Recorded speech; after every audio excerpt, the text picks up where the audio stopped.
Nia Carter had always imagined her wedding day would feel unreal. She just never imagined it would feel unreal in the way nightmares do, where your body moves, your mouth answers questions, your feet walk forward, but your mind is screaming at you to wake up. She stood at the front of the chapel, hands trembling slightly as she stared at the man she was about to marry, and thought, this can't be my life. This can't be happening. The man beside her looked like time itself had chewed him up and spit him back out. His skin sagged in unnatural folds, pale and uneven, as if it had forgotten how to cling to bone. Deep scars crossed his face at odd angles, puckered and discolored, telling stories no one wanted to hear. His mouth, when he smiled faintly, revealed teeth yellowed with age and neglect. Wisps of gray hair clung stubbornly to his scalp, thin and patchy, as though they'd been glued on as an afterthought. He leaned heavily on a dark wooden cane, his back bent forward, posture curved like a man who had spent decades apologizing for existing. He smelled faintly of antiseptic and something older, dust, mothballs, the kind of scent that lingered in forgotten rooms. Nia swallowed hard. I'm marrying a stranger, her mind screamed that I'm marrying someone who looks like is already halfway to the grave. The officiant cleared his throat, voice echoing softly in the small chapel. Nia Carter, he said gently, as if he could sense her panic, do you take this man to be your lawfully wedded husband, in sickness and in health, for as long as you both shall live? Nia's lips parted, but no sound came out. Her heart pounded so loudly she was sure everyone could hear it. Say no, her brain begged, run. Trip. Fake a medical emergency. Anything. Her gaze flicked, just for a moment, to the first row of seats. Her mother sat there, hands clasped tightly in her lap. Ruth Carter's shoulders were slumped in exhaustion, dark circles shadowing her eyes despite the careful makeup she'd applied that morning. The chemotherapy scarf around her head was neatly tied, but it didn't hide the frailty beneath. Her mother gave her a small, encouraging smile. That smile was the reason Nia was standing here. That smile was the reason she hadn't run. Medical bills. Collection calls. Late notices taped to their apartment door. Ruth working double shifts at the assisted living center until her feet swelled and her hands shook. All of it flashed through Nia's mind in an instant. Her father's voice echoed in her head. Just say yes. One word. And your mother never has to worry again. Nia forced her throat to work. I do, she croaked. The words felt foreign. Heavy. Like something had been torn loose inside her chest. The officiant nodded solemnly. And do you, Julian Cross, take Nia Carter to be your lawfully wedded wife? The old man turned his scarred face toward her. His eyes, watery, pale, almost too sharp for his face, studied her for a brief moment. I do, he rasped. His voice sounded like gravel dragged across metal. You may kiss the bride, the officiant said. Nia's stomach flipped violently. Julian leaned toward her, slow and careful, as though every movement caused pain. His breath reached her first, dry, medicinal, tinged with something metallic. She squeezed her eyes shut. Just a second, she told herself. Just survive 1 second. His lips brushed hers. They were dry. Cool. Fragile. Her body reacted instinctively, her stomach clenched, her breath hitched, but she stayed still. Polite. Frozen. When he pulled away, relief flooded her so fast she nearly swayed. Applause filled the chapel. Polite, restrained, awkward. Nia smiled because she knew she was supposed to. Inside, something broke. An hour later, she sat alone in the back of a black luxury car, hands folded tightly in her lap, staring out the window as Atlanta blurred past. Julian sat across from her, his cane resting between his knees. He hadn't spoken since they left the chapel. The silence pressed in. The car was too nice. Too quiet. Leather seats, tinted windows, a driver who hadn't said a single word beyond yes, sir. Nia cleared her throat. So, she said softly, hating how small her voice sounded. This is nice. Brilliant. Absolutely brilliant. Julian's lips twitched. Yes, he said. The car is adequate. She glanced at him, surprised. That had almost sounded like humor. Almost. She looked away quickly, unsure what to do with that. They passed from modest neighborhoods into wealth so blatant it felt obscene. Gates. Mansions. Perfect lawns lit by ground lights that probably cost more than her college tuition. Nia's chest tightened. What kind of life have I walked into?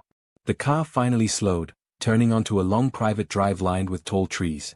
At the end stood a massive estate, stone and glass and iron gates, elegant and intimidating all at once. Nia's mouth fell open. This is where you live, she whispered. Julian followed her gaze. Yes, he said quietly. This is where we'll be staying. We. The word landed heavier than it should have. Inside, the house was immaculate. Marble floors, sweeping staircases, artwork that looked like it belonged in museums. A woman in a neat uniform appeared almost immediately. Welcome home, Mr. Cross, she said warmly, then turned to Nia. And you must be Mrs. Cross. I'm Elaine. Nia blinked. Mrs. Cross. She nodded awkwardly. Hi. Julian gestured with his cane. Elaine will show you to your room. My room? Nia repeated. Yes, he said. Your room. She hesitated, then followed Elaine up the stairs, confusion swirling in her chest. The bedroom Elaine opened was enormous, soft lighting, king-sized bed, windows overlooking the gardens. This is your space, Elaine said gently.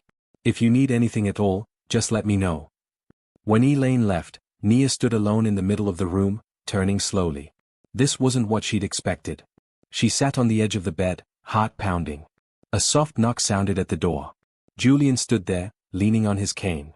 I won't be staying here, he said before she could speak. My room is down the hall. Oh, Nia said. Okay. He hesitated, then added, I know this arrangement wasn't ideal. That was one way to put it. I won't make this harder than it already is, Julian continued. You'll have privacy, autonomy, comfort. He met her eyes. I promise. Something about his tone made her pause. Why? She asked before she could stop herself. Julian blinked. Why, what?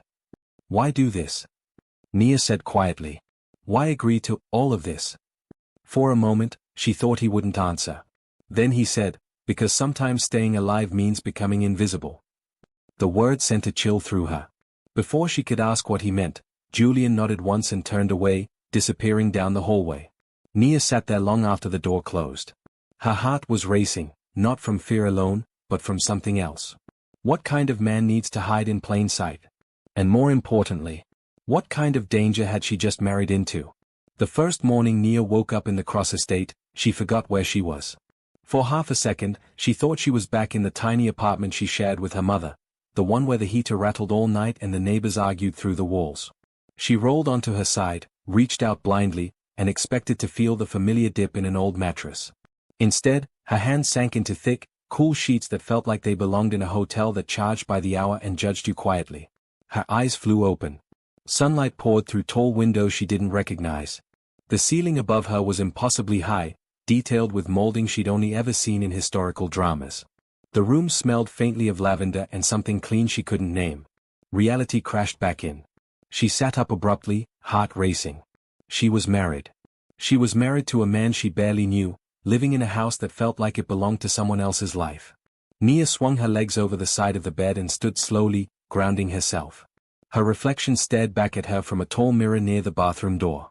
She looked the same, brown skin, expressive eyes, a mess of curls tied loosely back, but there was something different too. A tightness around her mouth. A weight behind her eyes.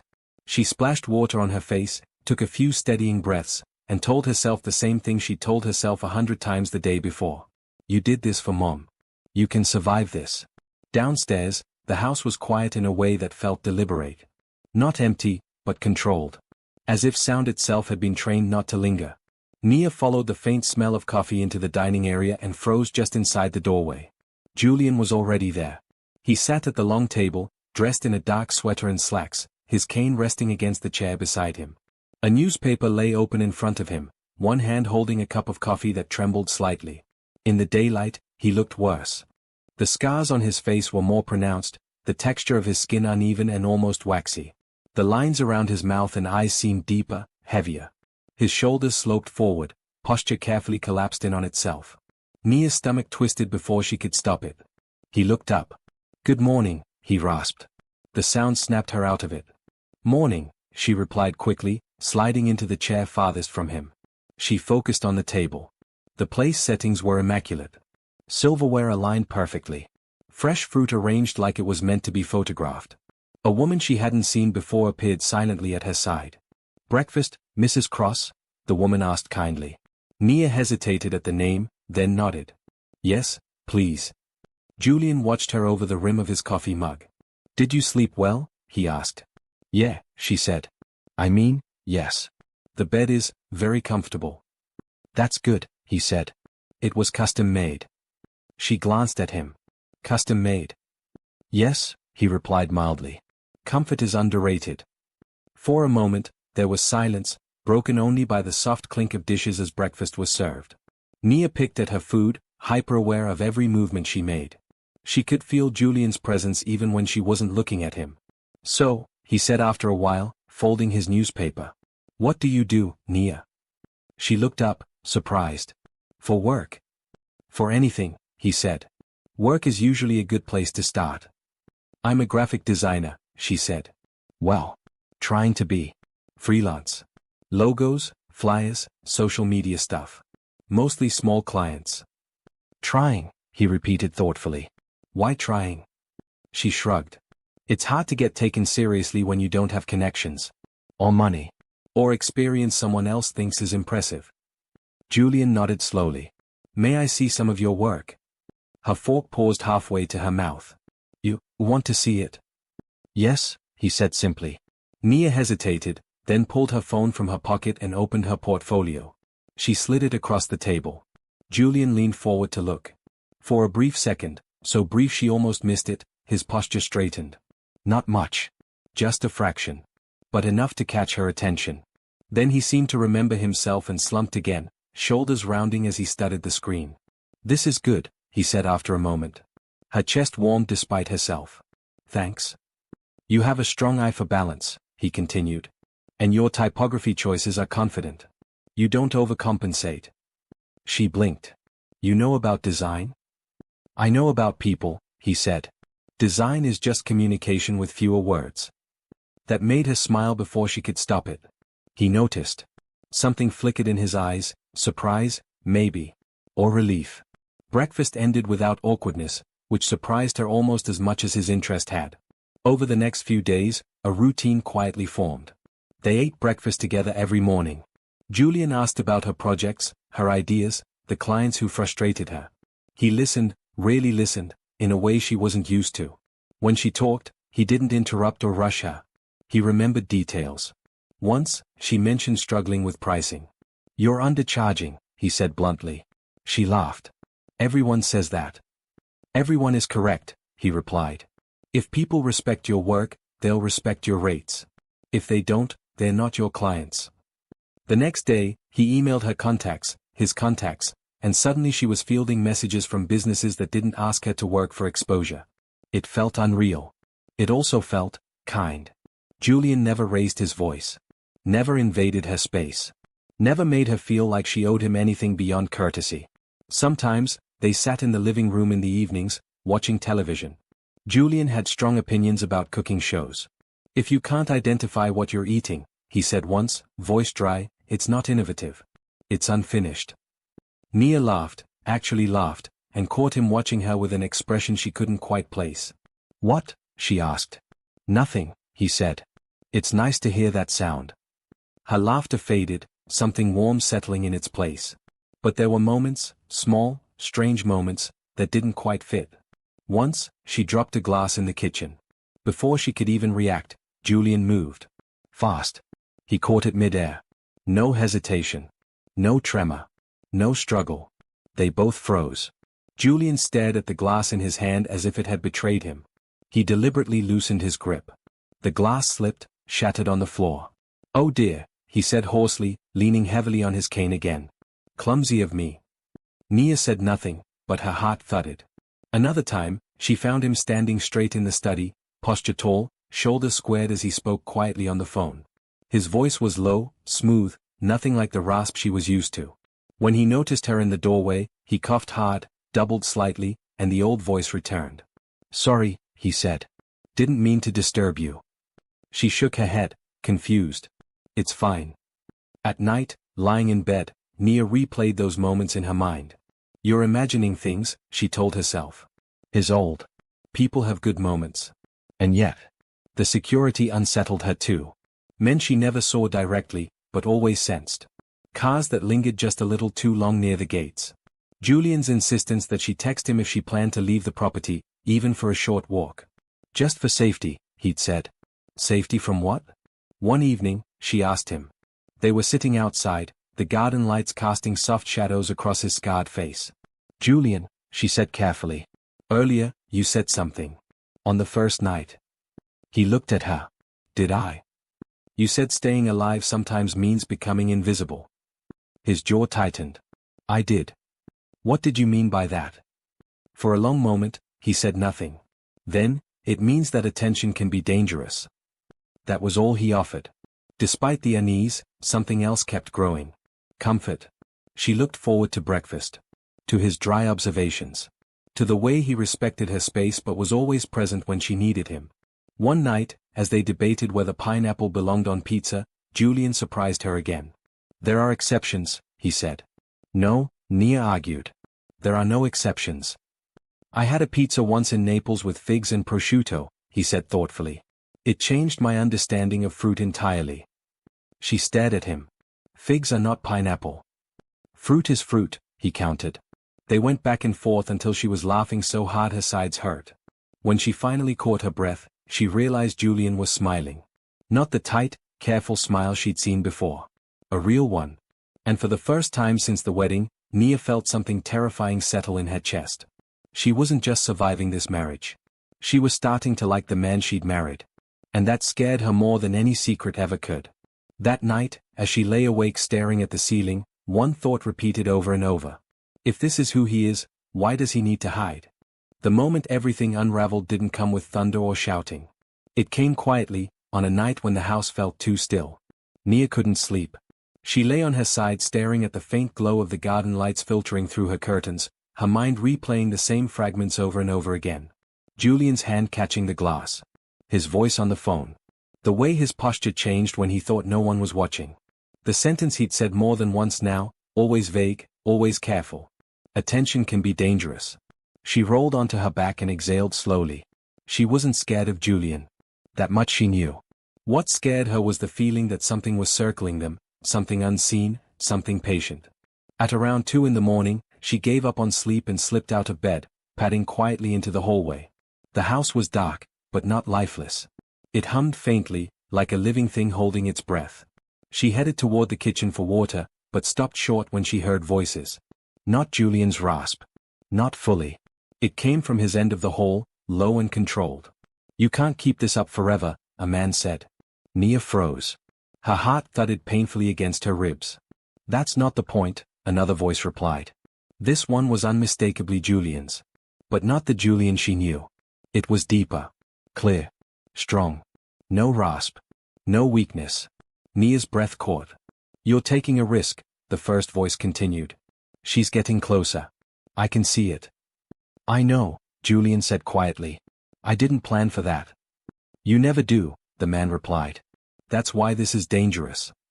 Nia's fingers curled into fists at her sides. They were talking about her. I won't let her get hurt, Julian said, his voice tight. That's non-negotiable. You should have thought of that before bringing her into this. There was a pause. Then Julian said something that made Nia's knees go weak. She's safer with me than anywhere else.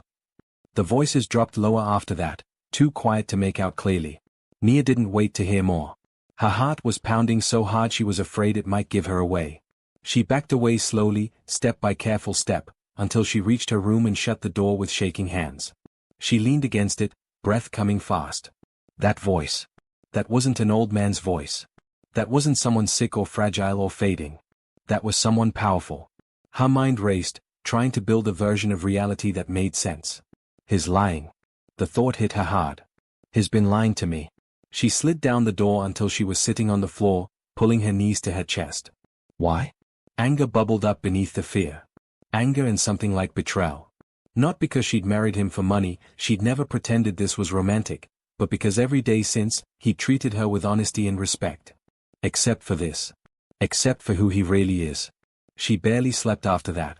The next morning, she watched Julian closely. Too closely. At breakfast, he looked the same as always. Scarred. Stooped. Cane resting against his knee. Voice rough and uneven. But now she saw it. The effort. The way his hand trembled only when he remembered to make it tremble. The way his shoulders hunched deliberately. The way his eyes tracked everything in the room with sharp awareness before dulling again. When he spoke to her, he smiled gently. "You look tired," he said. "Did you sleep poorly?" "I was thinking," she replied, studying him. "Dangerous habit," he said lightly. She didn't smile back. Later that day, while Julian was occupied in his study, Nia did something she'd never thought she'd do.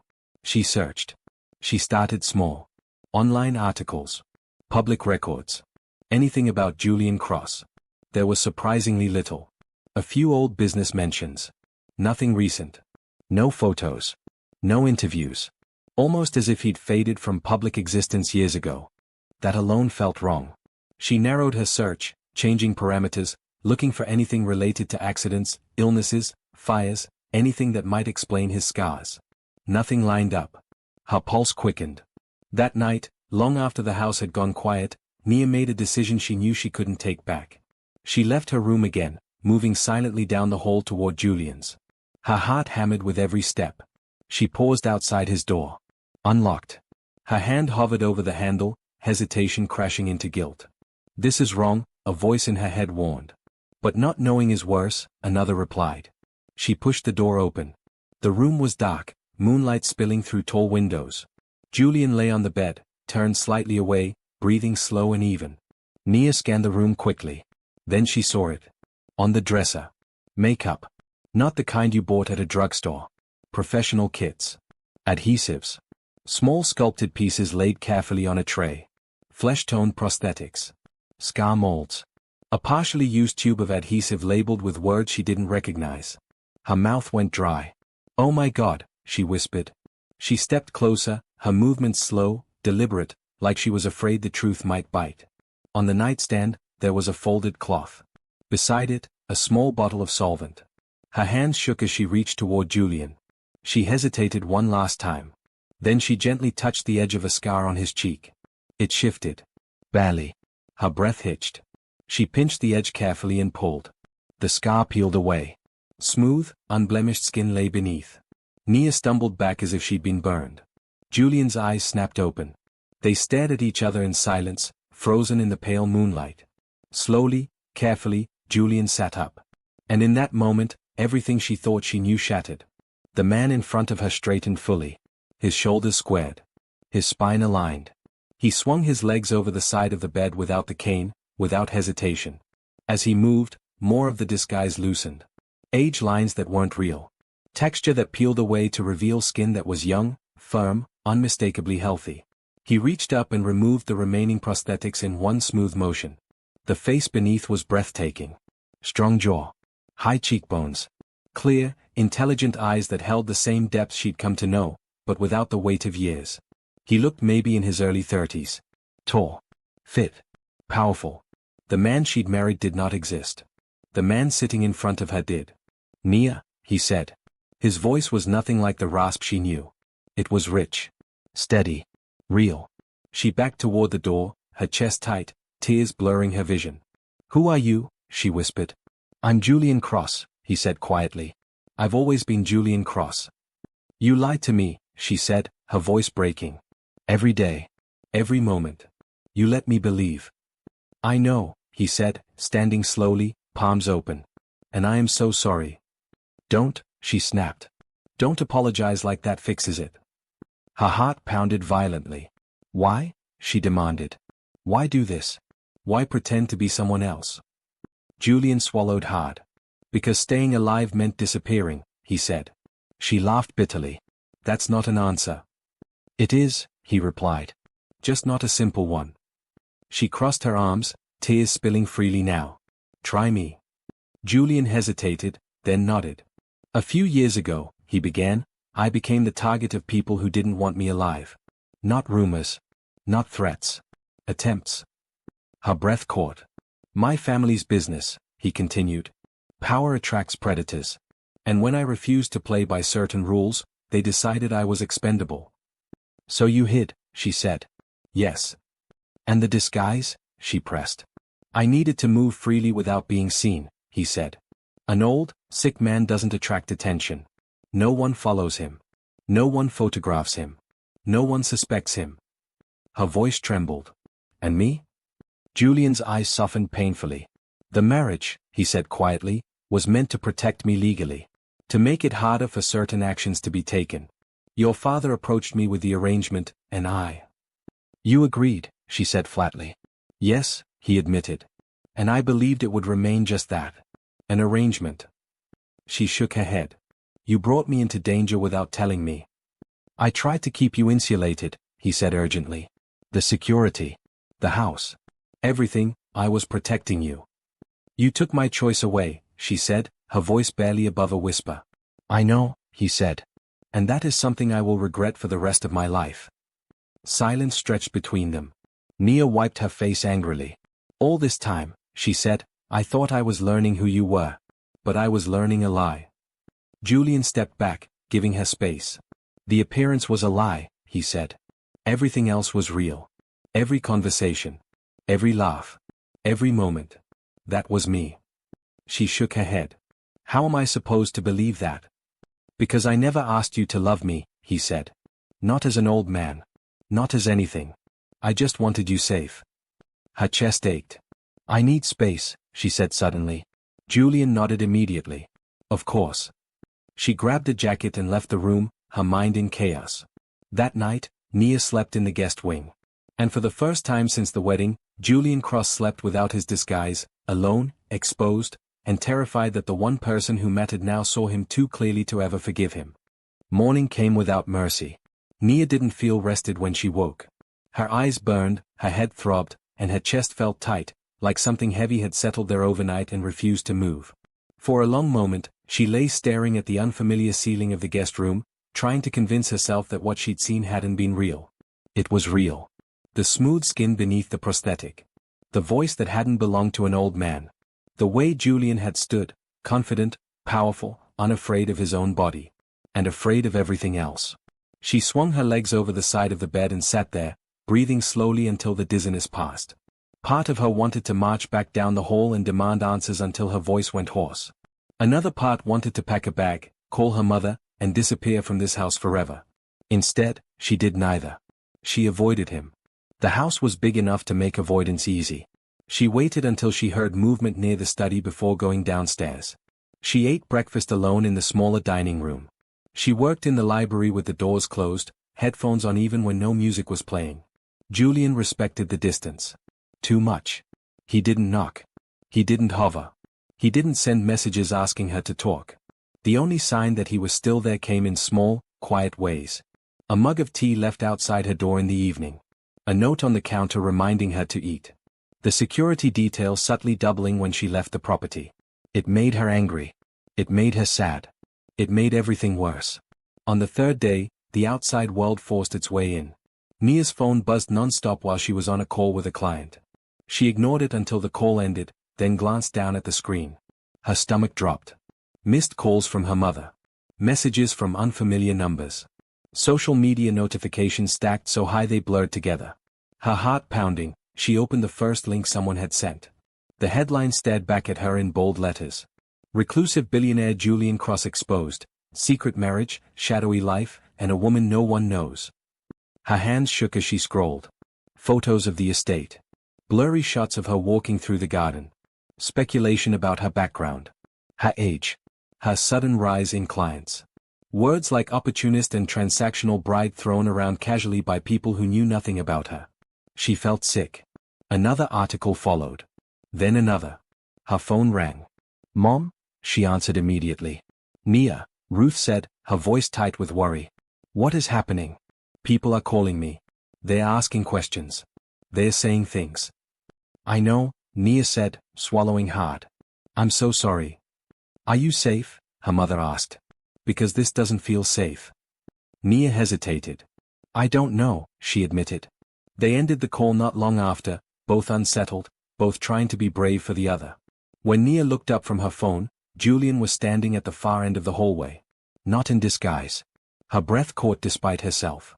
He looked different now that she knew. Not just younger. Realer. His posture was relaxed, his movements controlled, his expression stripped of the careful fragility he'd worn like armor. I didn't want you to see this alone, he said quietly. She held up her phone. Did you know this was coming? Yes, he replied. I hoped I was wrong. Who? She asked. Who's doing this? Julian exhaled slowly. Your father is involved. And someone else. Her chest tightened. My father? He's been feeding information to the press, Julian said. But he's not the one pulling the strings. Anger flared hot and sharp. Of course he is. There's more, Julian added. She looked at him. Of course there is. He gestured toward the study. Please. Let me explain. They sat across from each other in the quiet room, the air heavy with everything unsaid. My cousin, Julian began. Elliot. The one you never talk about, Nia said. Yes, he confirmed. He believes the company should be his. He's believed that for years. The inheritance, the control, everything, it was always supposed to pass to him, in his mind. And you were in the way, she said. I refused to be controlled, Julian replied. That made me a liability. Her jaw clenched. So he teamed up with my father. Marcus needed money, Julian said evenly. Elliot needed leverage. Nia laughed bitterly. And I was convenient. Julian didn't argue. I never wanted you to be caught in the middle of this, he said.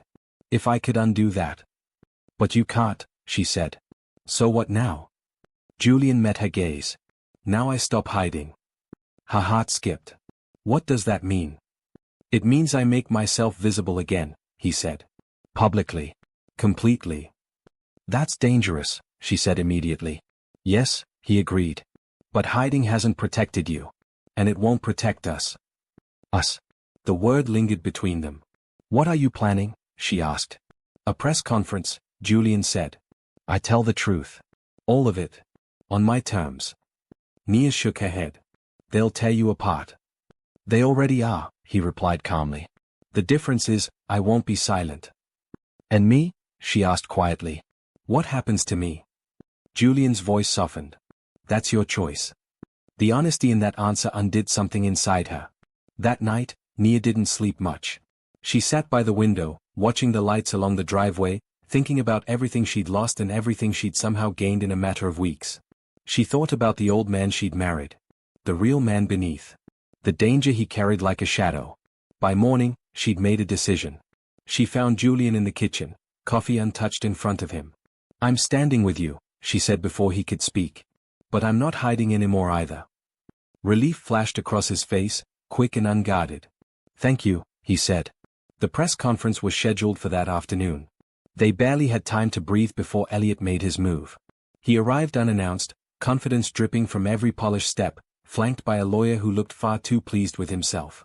This is a mistake, Elliot said smoothly, settling into a chair like he owned the place. You go out there, you look unstable. Reckless. You look threatened, Julian replied coolly. Elliot smiled thinly. I'm trying to protect the family name. By destroying mine? Julian asked. By saving what's left, Elliot countered, his gaze flicking briefly to Nia. And removing distractions. Nia stood. You don't get to talk about me like I'm an inconvenience. Elliot's eyes sharpened. You married into a world you don't understand. Julian moved instantly, stepping between them. You're done, he said, voice deadly calm. Security will escort you out. Elliot laughed, but there was unease beneath it. Go ahead. Hold your press conference. I'll be right behind you, cleaning up the mess. The doors closed behind him, leaving the threat hanging in the air. Nia's hands trembled slightly. Julian reached for them, then stopped, waiting. She took his hands herself. Let's do this, she said. The press room buzzed with anticipation. Cameras. Reporters. Whispers. When Julian stepped up to the podium, Nia stood beside him, fully visible, fully present. The questions started immediately, but Julian raised a hand. I'm here to tell the truth, he said calmly. Not to perform. He spoke about the threats. The attacks. The decision to disappear. He took responsibility for the deception without excuses. He named Elliot's involvement. He named Marcus's betrayal. When Nia spoke, her voice shook, but it didn't break. She told them why she'd agreed to the marriage. She told them what she'd endured. She told them who Julian had been to her when no one was watching. Silence filled the room when she finished. Then the questions came, sharp, relentless, invasive. Julian shielded her without touching her, stepping in when needed, anchoring her presence with his own. By the time it was over, the damage was done. But so was the lie. That night, back at the estate, Julian stood alone in front of the mirror, staring at the man he'd hidden for so long. Nia watched from the doorway.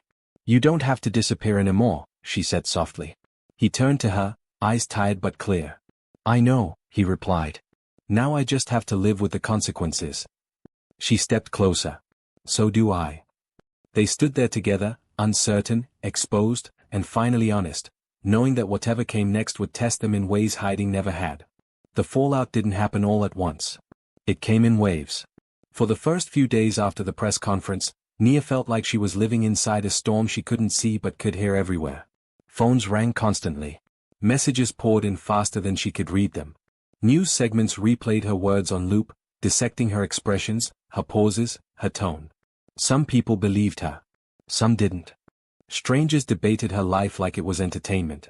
Comment sections filled with opinions from people who had never met her, never known the fear of opening medical bills, never stood at an altar knowing their choices were already gone. She learned quickly which voices to ignore. Julian handled the rest. He met with lawyers, security consultants, board members. He slept very little. When he did sleep, it was light and restless, his instincts still wired for danger even now that he'd stepped back into the light. But one thing didn't change. He never disappeared again. He walked openly through his own home. He took calls without hiding his voice. He let himself be photographed, interviewed, scrutinized. And every time the weight of it threatened to crush him, Nia was there. Sometimes that meant sitting quietly beside him while he stared at nothing. Sometimes it meant calling him out when he pushed himself too far. Sometimes it meant laughing at something stupid on television just to remind him that the world still had softness in it. The investigation into Elliot moved faster than either of them expected. Once the truth surfaced, it didn't take long for others to start talking. Deals Elliot thought were buried came back into the light. Emails. Payments. Threats. He denied everything, of course. Until he couldn't. By the end of the month, Julian stepped down temporarily as CEO, not because he was forced to, but because he chose to. "I don't want power if it costs us peace," he told Nia one night as they sat on the back terrace, the city lights glowing faintly in the distance. "You worked your whole life for that company," she said. "I worked my whole life trying to survive," he replied. "That's not the same thing." Marcus Hale was arrested 2 weeks later. Nia didn't go to see him. She didn't feel guilty about that. She cried once, alone, quietly, not because she missed him, but because she finally let go of the version of a father she'd always hoped might exist. Julian held her when she was done. Nothing more. Nothing less. Time passed. Slowly, the world moved on to the next scandal, the next headline, the next outrage. Julian returned to work, this time on his own terms. Nia's career flourished in ways she hadn't expected. Clients came not because of her story, but because of her talent, and the confidence she'd finally learned to claim. One evening, months later, Julian found her in the garden, sketchbook resting on her knees. "You look peaceful," he said. She smiled up at him. "I am." He sat beside her, close enough that their shoulders touched. "I've been thinking," he said. "That's dangerous," she teased. He smiled, then grew serious. "I don't want our story to start with fear." She closed the sketchbook. "It didn't." "It did," he said gently. "But I don't want it to end there either." She waited. "I want to ask you something," he continued. "But not because of obligation. Not because of protection. Not because of survival." Her heart began to race. "I want to ask you because I choose you," he said. "Every day. As myself. Fully visible." He turned toward her. "Nia Carter, will you marry me?" She laughed through the sudden rush of tears. "You already did that part terribly," she said. "I know," he admitted. "I'm asking for a do-over." She reached for his hands, grounding him the way he'd grounded her so many times. "Yes," she said softly. "I'll marry you. Again. The right way." The wedding was small. No spectacle. No press. No expectations. Just people who mattered. Ruth sat in the front row, healthy and glowing, tears streaming freely down her face.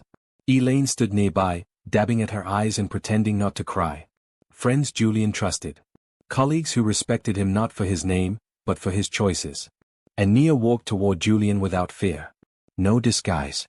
No shadows. Just truth. When he took her hands, his voice didn't shake. I spent years hiding because I thought visibility meant vulnerability, he said. You taught me that hiding was what made me weak. She smiled through her tears. I thought survival meant sacrifice, she replied. You taught me that love doesn't ask you to disappear. When they kissed, it wasn't polite. It was real. Years later, when life had settled into something warm and steady, Nia found Julian in the kitchen one morning, staring at the coffee machine like it had personally offended him. What's wrong? She asked. It's broken, he said solemnly. She leaned against the counter. You once survived assassination attempts. I think you can handle a coffee machine. He smiled. I didn't say I wanted to. She laughed, the sound still his favorite. As they moved through their days, work, quiet dinners, arguments about pizza toppings that never truly ended, Nia sometimes thought about the old man she'd married first. The disguise. The fear. And how none of it had broken them. It had led them here. Love, she learned, wasn't about seeing through appearances. It was about choosing honesty when it cost something. Julian had hidden to survive. She had stayed to love. And together, they learned that the bravest thing either of them ever did was step into the light, hand in hand, without a mask.